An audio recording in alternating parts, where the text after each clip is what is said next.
সবগুলো ছেলের মধ্যে একটা কমন জিনিস থাকবে, সে একটা নারী সঙ্গী চায়।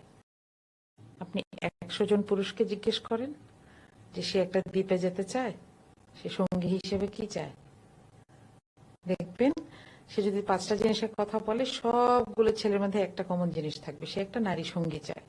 এটা আমাদের না, এটা আদম আলাইহিস সালামও চেয়েছেন।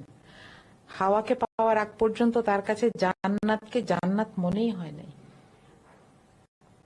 কিন্তু অন দ্য আদার হ্যান্ড আল্লাহ যদি হাওয়াকে জিজ্ঞেস করতেন, অনেক ভ্যারাইটি, তাই না?